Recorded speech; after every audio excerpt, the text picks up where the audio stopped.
Hi student, आज हम लोग जिस टॉपिक पे बात करेंगे उस टॉपिक का नाम है मॉलिक्यूल। थोड़ा सा आज का इन्वायरमेंट अगर देखेंगे तो ह्यूमिड ज़्यादा है, गर्मी बहुत ज़्यादा है, लेकिन फिर भी इस गर्मी में हम लोग प्रयास करेंगे और प्रयास करके अच्छे से अच्छे वीडियो लेक्चर सेशन को हम लोग कंप्लीट करेंगे। तो बात करना है किसका, मॉलिक्यूल का, क्योंकि इसके पहले वाले वीडियो में हमने एटम की चर्चा कर ली है, डाल्टन एटॉमिक थ्योरी की बात कर ली है, ढेर सारे ऐसे कॉन्सेप्ट को हमने डिटेल कर लिया है। अब उसके बाद हम लोग जिस टॉपिक की बात करेंगे उसका नाम क्या है, मॉलिक्यूल। मॉलिक्यूल के सेंस में क्या है कि टू और मोर एटम्स बॉन्डेड, जब दो या दो से एटम ज़्यादा आपस में क्या होते हैं, बॉन्डेड। तो maximum two, it means H and H। O की बात करेंगे, O एंड O। इस तरीके से बॉन्ड करके ईच अदर क्या बनाते हैं, मॉलिक्यूल्स। और ऐसे सीन में क्या होता है कि bonded atoms are may be, जो बॉन्डेड एटम्स है वो क्या हो सकता है, सेम हो सकता है या फिर डिफरेंट, एक जैसे हो सकते हैं या फिर अलग भी हो सकते हैं। अगर सिमिलर है तो उसका केस क्या है, O2 N2 H2 H2 Cl2, इसकी बात कर रहे थे, Br2 I2। इसमें अगर एग्जांपल में हम देखें तो ध्यान से ये समझ में आएगा कि जो भी एटम्स हैं, दो हैं, यहाँ भी दो हैं, लेकिन वो कैसे हैं, सिमिलर हैं, एक जैसे। एक जैसे के केस में अब क्या सीन है, और यहाँ जब भी देखेंगे CO2 CH4 NO2, इसके केस में क्या है कि एटम्स डिफरेंट टाइप के हैं। अगर ये डिफरेंट टाइप के हैं तो इनके केस में हम कैसे इसको डिफरेंशिएट करेंगे, बाइफैक्टेट करेंगे। जैसे पहला दिया है मॉलिक्यूल ऑफ एन एलिमेंट। अब कोई मॉलिक्यूल तो बन रहा है, लेकिन वो कैसे बन रहा है, एलिमेंट के।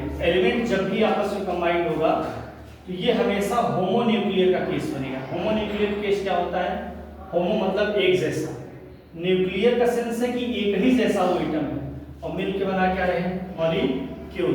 तो फिर होगा क्या, in a molecule of an element, मतलब दो या दो से ज्यादा एलिमेंट्स आपस में कंबाइंड हुए, कंबाइंड होने के बाद मॉलिक्यूल बना रहे हैं, तो ऐसे मॉलिक्यूल को हम क्या बोलते हैं, होमोन्यूक्लियर। जैसे देखो एन यहाँ पे है और ये है, तो दोनों सिमिलर है, तो जरूरी नहीं कि दो ही है। O3 भी, ओजोन को जनरली हम ऐसे बनाते हैं, O3 ऐसे, लेकिन ये कैसा है, सिमिलर है। जब एटम का न्यूक्लियस कह सकते हो, न्यूक्लियर टर्म किसके लिए है, न्यूक्लियस के लिए। जब ये न्यूक्लियस सिमिलर हो जाएगा, होमो मतलब एक जैसा, तब वहां बनाएंगे क्या, होमोन्यूक्लियर मॉलिक्यूल। दूसरा केस क्या है, मॉलिक्यूल ऑफ अ कंपाउंड। अब इसमें केस क्या है कि इसमें मॉलिक्यूल मिलके ऐसे सीन में हो सकता है कि two different type of molecule आपस में ज्वाइन हो, it more than one kind of atom.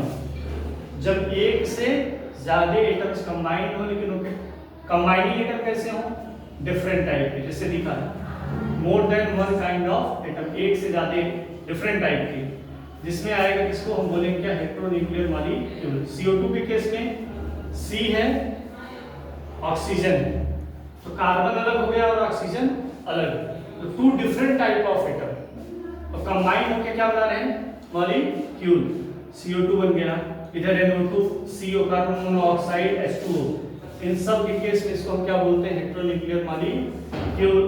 Molecule में भी फॉर्म, मॉलिक्यूल किस फॉर्म में, किस रेशियो में बन सकते हैं, रेशियो बाय मास।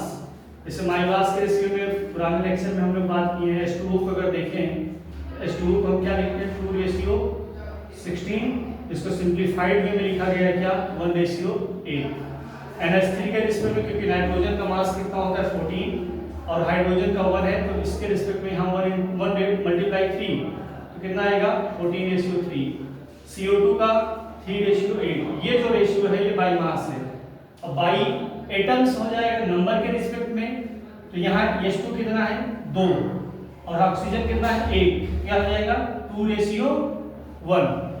और CO2 के रिस्पेक्ट में कार्बन कितना है, 1, ऑक्सीजन कितना है, 2, तो इसके रिस्पेक्ट में हो जाएगा क्या, 1:2। ये नंबर के बेसिस पे है, किसके बेसिस पे है, मास। अब अगला टॉपिक है एटॉमिसिटी। कोई भी मॉलिक्यूल हमको मिल जाए, उस मॉलिक्यूल में कितने एटम्स प्रेजेंट हैं, उसी को हम उसकी क्या कहते हैं, एटॉमिसिटी कहते हैं। अब ये एटॉमिसिटी कैसे बताई जा सकती है, जैसे मोनो एटॉमिक, तो जो नोबेल गैस होते हैं जनरली मोनो एटॉमिक ही होते हैं। इसके अलावा हम सोडियम को लिख सकते हैं, पोटेशियम को लिख सकते हैं, मैग्नीशियम को लिख सकते हैं, नोबेल गैस को लिखना हो हीलियम या आर्गन को लिख सकते हैं। ये सब क्या है, मोनोएटॉमिक है। ठीक, डाई एटॉमिक में स्पेशली हम किसकी बात करते हैं, खासकर जो एटमॉस्फेरिक गैस होती हैं लाइक O2, H2 और इसके साथ साथ N2 और कुछ covalent compound like Cl2, Br2 and so on. Try atomic में हम किसकी बात करते हैं, ओजोन की। ठीक, इसके अलावा भी हो सकता है CO2 में भी 3 हैं, ठीक है ना, इसमें भी हो सकता है कि ट्राई एटॉमिक है। टेट्रा एटॉमिक में हम किसकी बात करेंगे, P4 की बात करेंगे। और मोर देन 3 हो जाए पेंटा भी होता है, हेक्सा भी, लेकिन उसके ऊपर का टर्म हम क्या बताएंगे, पॉलीएटॉमिक। पॉलीएटॉमिक के केस में हमने क्या लिखा, S8। सल्फर के कितने एटम, 8 एटम मिलके ये सेट बनाएंगे, तो इसके केस में हम इसको क्या कह सकते हैं, पॉलीएटॉमिक। ये पूरा जो सेक्शन है, ये वीडियो जो हमारा है, ये 3 पार्ट में बटा है। पहला ये कि मॉलिक्यूल क्या है, ये मॉलिक्यूल को, ये वाला पूरा मॉलिक्यूल को, ये टर्म हमारा पूरा मॉलिक्यूल को डिफरेंशिएट करता है। फिर ये बताता है कि मॉलिक्यूल किन किन केस में बन सकता है, बाई मास के रिस्पेक्ट में कि बाई रेशियो नंबर के रिस्पेक्ट में। और उसके बाद ये वाला टर्म टोटली रहेगा, तो ये थर्ड टॉपिक कह सकते हैं मेंशन एटॉमिसिटी का। एटॉमिसिटी बहुत सिंपल है कि number of atoms present in a molecule.